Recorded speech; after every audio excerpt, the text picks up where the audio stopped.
Star Wars fans weren't sure about The Empire Strikes Back when it first came out. Spoiler alert, the following article contains massive spoilers for Star Wars: The Last Jedi. If you have not yet seen the film, and don't wish to know any major details about it before you do, please bookmark this article and return after your screening. It's no secret that the reaction to Rian Johnson's Star Wars: The Last Jedi has been divisive. While there are many, especially on the professional critic side, who have openly appreciated the big swings the movie takes and the new direction it takes the franchise, there are others who don't love the choices made or how certain questions are answered. It's surely a debate that will rage on for weeks, months and years, but what may surprise you is that folks were having almost the exact same arguments following the release of Star Wars: The Empire Strikes Back in 1980. A Critical Hit has done some digging and discovered some very interesting pre-internet fan commentary about one of the greatest sequels of all time in Starlog, the biggest sci-fi magazine of the era.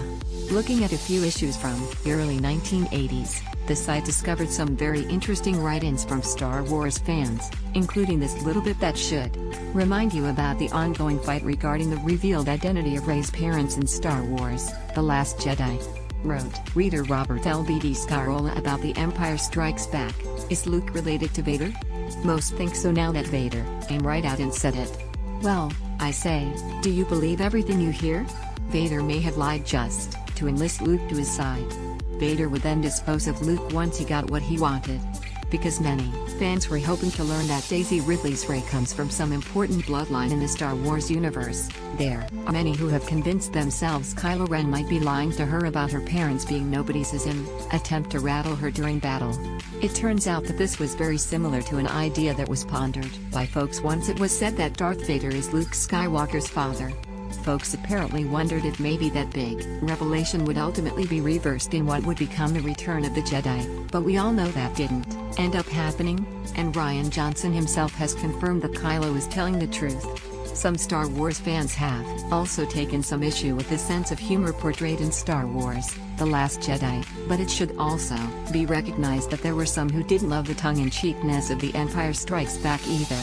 While Han Solo's response to Princess Leia's "I love you" is now considered an iconic line of dialogue, there were evidently some back in the 1980s who didn't really care for it.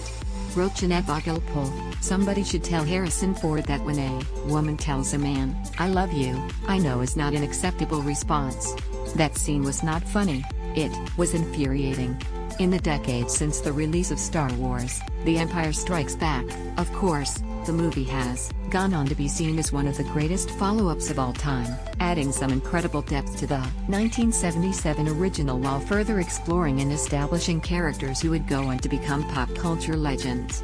Whether the same will happen with Star Wars: The Last Jedi is certainly unclear at this point, but we'll certainly have a clearer vision of the future and the movie's place in the franchise's legacy when the untitled Star Wars Episode 9 arrives in theaters December 2019. Please enable JavaScript to view the comments powered